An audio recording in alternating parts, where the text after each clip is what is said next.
الکبیر والضعیف والمرأة الحج والعمرہ۔ رسول اللہ صلی اللہ علیہ وسلم کا پاک ارشاد ہے کہ بوڑھے اور کمزور لوگوں کا اور عورتوں کا جہاد حج اور عمرہ ہے۔ بوڑھے لوگ اور کمزوروں کا حج اور عورتوں کا معاف کرنا جہاد۔ بوڑھے لوگوں کا جہاد میں نا بوڑھے لوگ نہیں جا سکتے، کمزور لوگ، کیونکہ جہاد میں بہت جگر چاہیے اور پتا پانی ہو جاتا ہے۔ کیا خیال ہے؟ جان ہتھیلی پہ لے کے جانا پڑتا ہے، اس کے لیے سب کچھ مضبوط رہنا، دماغ بھی، دل بھی، جگر بھی، اور ہاتھ پیر میں طاقت بھی زیادہ ہونا، سمجھ رہے، اور سب سے بڑھ کر ہمت ہونا۔ اور کمزور لوگوں کے پاس وہ سب چیزیں نہیں رہتی نا۔ فرمایا تمہارے کمزور لوگ، عورتوں کے اور کمزور لوگوں کا جہاد، فرمایا حج اور عمرہ ہے۔ پہلی فصل کی 11ویں حدیث کے ذیل میں بھی یہ مضمون گزر چکا ہے۔ حضرت عائشہ رضی اللہ عنہا رسول اللہ صلی اللہ علیہ وسلم سے پوچھتی ہیں کیا عورتوں پر بھی جہاد ہے؟ رسول اللہ صلی اللہ علیہ وسلم نے فرمایا عورتوں پر ایسا جہاد ہے جس میں لڑنا وڑنا نہیں ہے، اور وہ ہے حج اور عمرہ۔ یہ عورتوں کے لیے جہاد کے برابر ہے، حج اور عمرہ۔ ایک صحابی رسول اللہ صلی اللہ علیہ وسلم کی خدمت میں حاضر ہوئے، عرض کیا یا رسول اللہ میں بہت کم ہمت ہوں، دشمن کے مقابلے کی طاقت نہیں رکھتا۔ رسول اللہ صلی اللہ علیہ وسلم نے فرمایا میں تمہیں ایسا جہاد بتاؤں جس میں لڑائی نہ ہو، وہاں تمہارے کو لڑائی کرنے کی ضرورت ہی نہیں ہے، ایسا جہاد۔ انہوں نے عرض کیا ارشاد فرمائے۔ رسول اللہ صلی اللہ علیہ وسلم نے ارشاد فرمایا حج اور عمرہ، حج اور عمرہ۔ حج عمرہ کوئی معمولی عبادت نہیں، بہت بڑی عبادت ہے، کمزوروں کے لیے، عورتوں کے لیے جہاد کے برابر ہے یہ۔ ان ام سلمہ رضی اللہ عنہا ان رسول اللہ صلی اللہ علیہ وسلم قال من اہل العمرہ من بیت المقدس غفر له۔ رسول اللہ صلی اللہ علیہ وسلم کا ارشاد ہے کہ جو شخص بیت المقدس سے عمرے کا احرام باندھ کر آئے اس کے گناہ بخش دیے جائیں گے۔ سمجھ رہے؟ ام حکیم رحمۃ اللہ علیہ تابعی عورت ہیں، انہوں نے حضرت ام سلمہ رضی اللہ عنہا سے یہ حدیث سنی کہ جو شخص بیت المقدس سے احرام باندھ کر کے عمرے کا آئے اس کے سارے گناہ معاف ہو جاتے ہیں۔ جب انہوں نے یہ حدیث سنی اور صرف احرام باندھنے کے لیے انہوں بیت المقدس تشریف لے گئی اور وہاں سے احرام عمرے کا باندھ کر واپس آئے۔ سمجھے؟ آپ نے فرمایا صلی اللہ علیہ وسلم کہ بیت المقدس سے احرام باندھ کر عمرے کا اگر کوئی آئے مکہ کی طرف تو اس کے سارے گناہ معاف۔ تو گناہ معاف کرانے کے لیے وہ کہاں گئی؟ بیت المقدس سے احرام باندھنے کے لیے سے۔ یہ تو وقعت تھی، عزت تھی ان حضرات کے یہاں رسول اللہ صلی اللہ علیہ وسلم کے پاک ارشادات کی کہ جو بھی کوئی حدیث سن لے اس پر عمل کرنے کا ان کے اندر فوراً کیا ہوتا تھا؟ جذبہ آ جاتا تھا، عمل بھی کرتے، خالی جذبہ کے چھوڑتے نہیں، فوراً عمل۔ اس میں کتنی ہی مشقت اٹھانا پڑے وہ مشقت اٹھانے کے لیے تیار ہو جاتے تھے۔ ایک اور حدیث میں حضرت ام سلمہ رضی اللہ عنہ سے یہ الفاظ نقل کیے گئے ہیں کہ رسول اللہ صلی اللہ علیہ وسلم نے ارشاد فرمایا کہ جو شخص حج یا عمرہ کرنے کے لیے مسجد اقصیٰ سے مسجد حرام تک آئے اس کے اگلے پچھلے سب گناہ معاف ہو جاتے ہیں اور جنت اس کے لیے واجب ہوتی ہے۔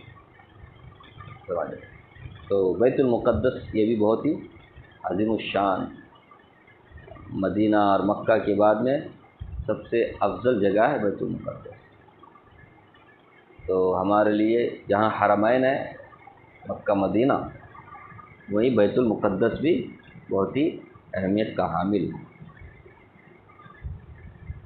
اب ٹور والے جہاں مدینہ مکے کا رکھتے ہیں وہاں بیت المقدس کا بھی ٹور رکھتے ہیں بیت المقدس کے لیے جانے کی، تو ہمیں جانا چاہیے اگر اللہ نے طاقت دی ہے۔ جہاں ہم عمرہ حج کیے ہیں الحمدللہ، ایک مرتبہ اس طرح بیت المقدس کی طرف بھی جائیں، سمجھ اچھا ہے۔ بہت بے شمار انبیاء کا وہاں مقبرہ ہے، قبریں ہیں، کتنی فضیلت ہے۔ بہت سارا فضیلت ہے، بہت سارے۔ خیر، 8ویں فصل زیارت مدینہ میں، زیارت مدینہ۔ ملا علی قاری رحمۃ اللہ علیہ نے، جو مشہور عالم ہیں، فقیہ ہیں، محدث ہیں، حنفی ہیں، انہوں نے لکھا ہے کہ چند حضرات کے علاوہ جن کا خلاف کچھ بھی معتبر نہیں، بالاتفاق تمام مسلمانوں کے نزدیک رسول اللہ صلی اللہ علیہ وسلم کی زیارت اہم ترین نیکیوں میں سے، افضل ترین عبادت میں سے، اعلیٰ درجے تک پہنچانے کے لیے کامیابی اور پر امید وسیلہ ہے، کامیابی کا ذریعہ ہے۔ اس کا درجہ واجبات کے قریب ہے، بلکہ بعض علماء نے واجب کہا ہے اس شخص کے لیے جس میں وہاں حاضری کی وسعت اور طاقت ہو۔ اس کا چھوڑنا بڑی غفلت اور بہت بڑی جفا ہے۔ بعض مالکیہ نے کہا ہے کہ وہاں قیام کے ارادے سے چلنا مکہ مکرمہ میں قیام کے ارادے سے چلنے سے افضل ہے، یعنی حج کی وجہ سے چلنا تو دوسری بات ہے، اس کے علاوہ مدینہ پاک کی طرف چلنا افضل ہے۔ سمجھ رہے؟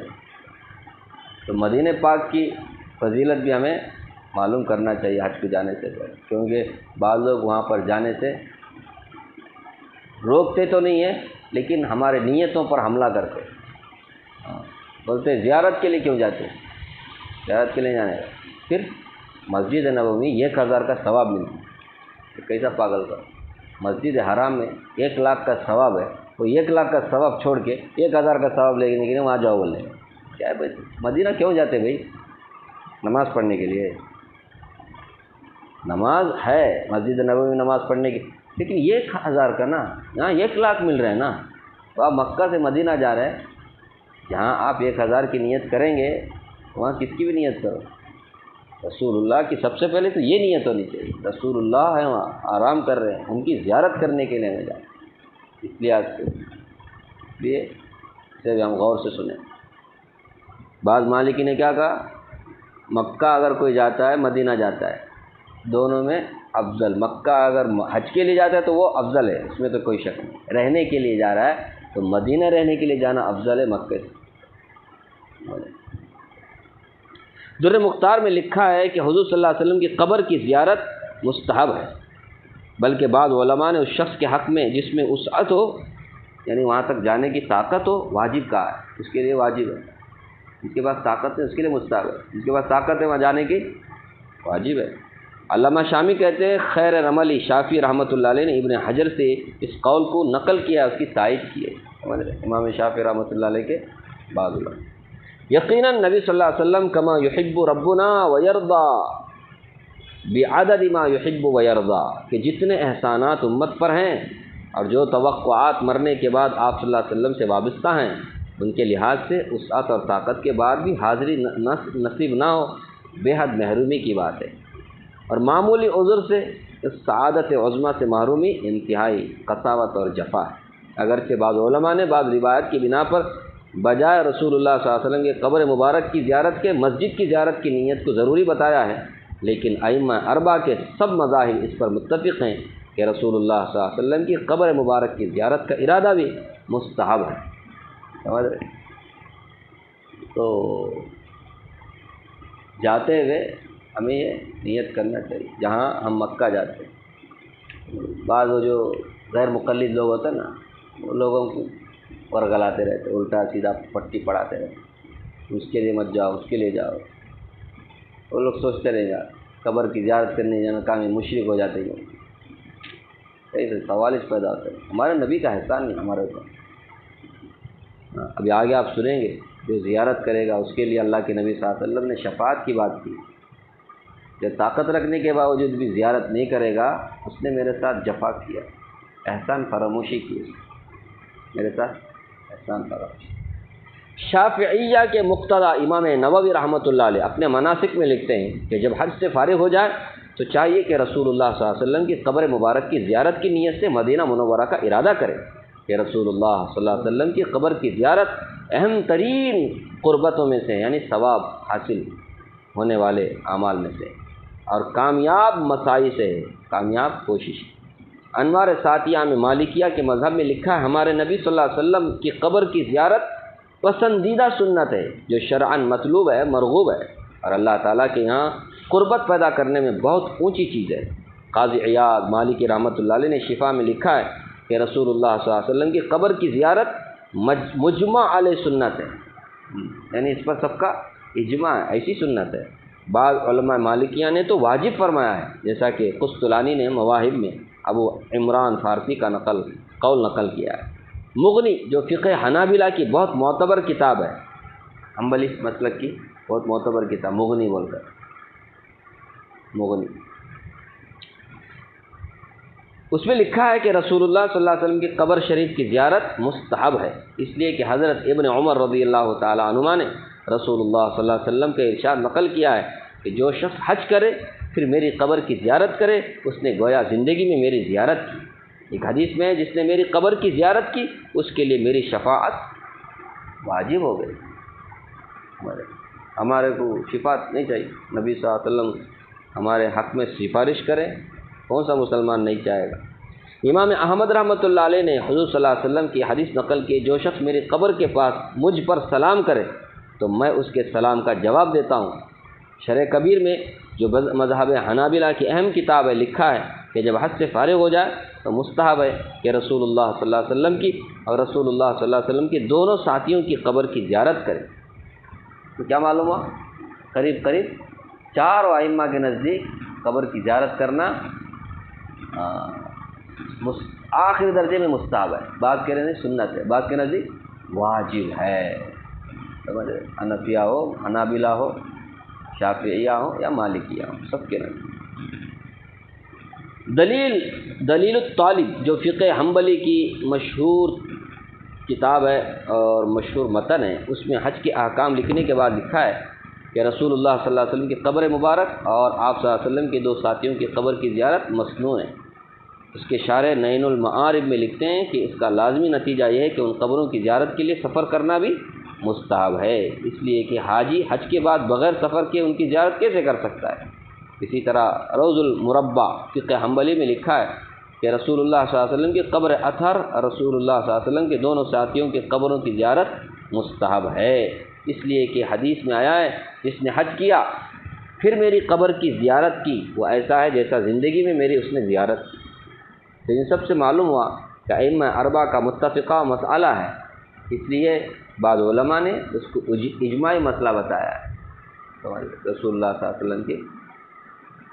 اب تو قبر کی زیارت سب کرتے ہیں، نہیں بول کے نہیں، لیکن روکتے کہاں ہیں کہ نیت زیارت کی مت کرو، مسجد میں جانے کی نیت کرو، کیونکہ نبی نے فرمایا نا 3 مسجدوں کے علاوہ اور کسی جگہ کا ارادہ مت کرو، ایک مسجد حرام، ایک مسجد نبوی، ایک مسجد بیت المقدس، ان 3 مسجدوں کے علاوہ کسی اور مسجد کی طرف جانے کا ارادہ سفر مت کرو مگر ان 3 مسجدوں کی طرف، اس لیے مسجد کی نیت کرو بولتے، جبکہ وہ حدیث کا مطلب زیارت کرنے سے منع نہیں کرنا ہے،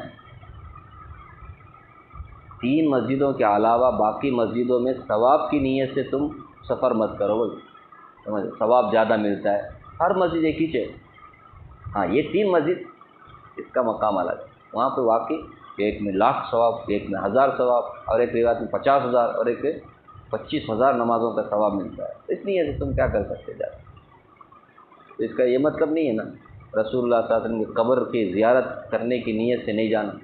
دنیا میں کتنے سفر ہم کرتے ہیں، تو اگر نہیں جانا بولے تو خالی 3 جگہ جانا ہے، باقی کہیں بھی جانا ہے، کیا کہیں، دبئی جاتے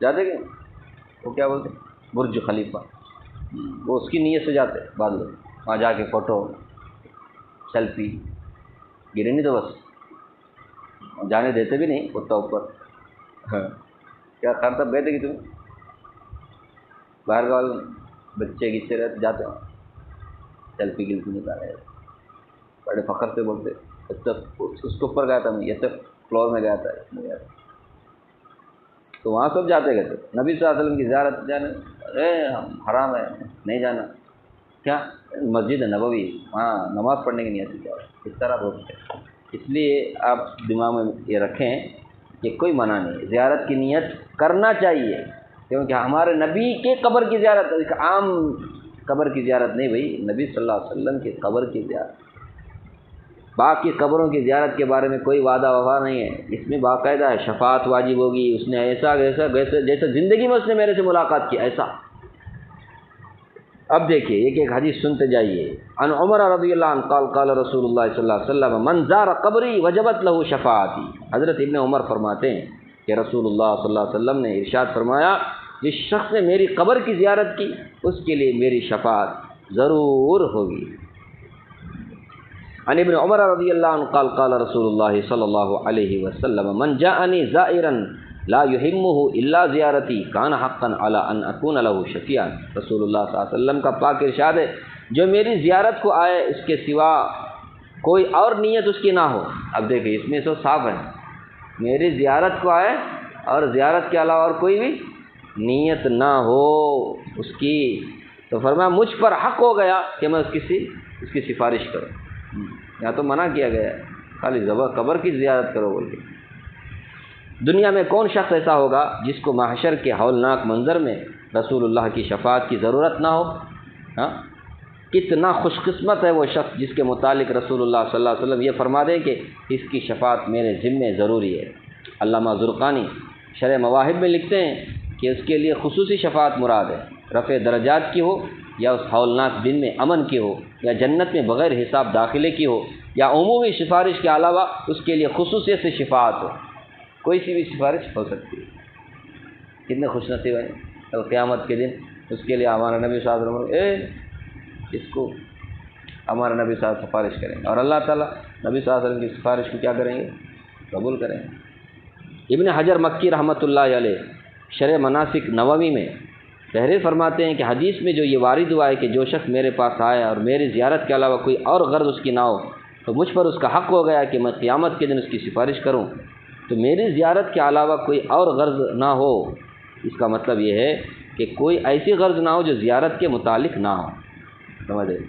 لہذا جو مسجد نبوی میں اعتکاف کی نیت یا عبادت کی کثرت یا صحابہ کی زیارت کی نیت اس کے منافی نہیں ہے۔ مطلب اگر کوئی قبر کی زیارت کے ساتھ مسجد نبوی کی بھی زیارت کر لے، وہاں نماز پڑھنے کا بڑا ثواب ہے، تو پھر کوئی منع بھی نہیں، دونوں ساتھ ملا سکتے نہیں مطلب۔ بلکہ ہمارے علماء نے اس کی صراحت کی ہے، رسول اللہ صلی اللہ علیہ وسلم کی زیارت کے ساتھ مسجد نبوی کی زیارت کی بھی نیت کرے، دونوں کی نیت کر کے جائے، سمجھ گئے؟ خالی مسجد نبوی کی زیارت کرنا بھی، خالی قبر کی زیارت، دونوں کی نیت۔ ہمیں جانا ہے مسجد نبوی میں نماز پڑھنا بھی ہے اور نبی صلی اللہ علیہ وسلم کے قبر کی زیارت کرنا، اس نیت سے آدمی کو جانا چاہیے مکہ سے مدینہ۔ اور بعض مرتبہ یہیں سے مدینہ جاتے ہیں، مکہ جاتے نہیں، کتنے حاجی لوگ حج کمیٹی سے گئے تو ڈائریکٹ مدینہ، ہمارا بھی ایک مرتبہ اسے ہوا ڈائریکٹ مدینہ گئے، تو مدینہ میں جانے نیت کیا ہو؟ نیت کیا ہو؟ قبر نبی صلی اللہ علیہ وسلم قبر کی زیارت، مسجد نبوی میں نماز پڑھنا بھی ہے اور بہت سارے صحابہ کی قبریں ہیں ان کی بھی زیارت ہو جائے، اس نیت سے جائے، ٹھیک ہے۔ حنفیہ میں سے صاحب در مختار نے بھی یہی لکھا ہے، قبر شریف کے ساتھ مسجد نبوی کی زیارت کی بھی نیت کر لے۔ لیکن ابن حمام، یہ فقہ حنفیہ میں بہت بڑے فقیہ گزرے ہیں ابن حمام، انہوں نے لکھا ہے اس حدیث کی بنا پر پہلی مرتبہ اگر کوئی جا رہا ہے تو صرف قبر مبارک کی زیارت کی نیت کر، پھر دوسری مرتبہ موقع اللہ نے دیا تو وہاں کیا بھی کر لے، قبر شریف کے ساتھ ساتھ کسی اور کی بھی نیت کر، کیونکہ اس میں صاف ہے نا، میری قبر کی زیارت کے علاوہ اور کوئی اس کی نیت نہ ہو، اس کے لیے میری شفاعت واجب ہو گئی، شفاعت واجب۔ اس لیے وہ کہتے ہیں پہلی مرتبہ کوئی جا رہا ہے تو کیا کر لے، یہی ان کا ایک نظریہ ہے۔ باقی علماء کیا کہتے ہیں دونوں ساتھ نیت کرو، وہ کوئی منع نہیں ہے۔ نبی صلی اللہ علیہ وسلم نے جو اور کوئی غرض نہ ہو کا مطلب یہ ہے قبر مبارک کی زیارت کی جو منافی چیز ہے وہ مطلب ہے۔ اب یہ متعلق ہے، اب قبر کہاں ہے؟ مسجد نبوی میں تو ہے، قبر کہیں الگ نہیں ہے نا، اس کے لیے مسجد نبوی کے ساتھ نیت کرنے میں، لیکن ابن حمام نے اس طرح لکھا ہے۔ البتہ اگر تقدیر دوبارہ حاضری کی سعادت نصیب ہو تو پھر مسجد اور قبر شریف دونوں کی نیت کر لے، یہ ابن حمام کا کہنا ہے۔ علامہ شامی نے ملا جامی سے نقل کیا ہے کہ انہوں نے ایک مرتبہ محض زیارت کی نیت سے سفر کیا، اس میں حج کو بھی شامل نہیں کیا۔ واہ پر واہ، ایک مرتبہ خالی انہوں نے کہا ہے صرف مدینہ جا کے آئے، حج الگ انہوں نے کیا ہوا تھا، یہ زیارت کے لیے، کیونکہ اس حدیث پہ عمل کرنا ہے میرے کو، اور کوئی نہیں ہے. یہ جذبہ ہے نبی صلی اللہ علیہ وسلم سے محبت. ٹھیک ہے، اللہ تعالیٰ مجھے بھی آپ کو بھی حج بھی نصیب فرمائے، رسول اللہ صلی اللہ علیہ وسلم کی قبر مبارک کی زیارت بھی نصیب فرمائے. ہم میں سے جو لوگ اب تک نہیں گئے ہیں حج عمرہ کرنے کے لیے مدینے میں، اللہ تعالیٰ ان کے لیے سہولتیں آسانیاں مہیا فرمائے. اور جو لوگ اس مرتبہ حج کے لیے گئے ہیں، اللہ تمام حاجیوں کے حج کو بھی زیارت کو بھی بے حد قبول فرمائے. ان کی دعاؤں میں اللہ تعالیٰ ہمیں بھی شامل فرمائے. آمین یا رب العالمین. سبحان اللہ بحمدہ، سبحانک اللہم وبحمدک، نشہد ان لا الہ الا انت، نستغفرک ونتوب الیک. سبحان ربک رب العزۃ عما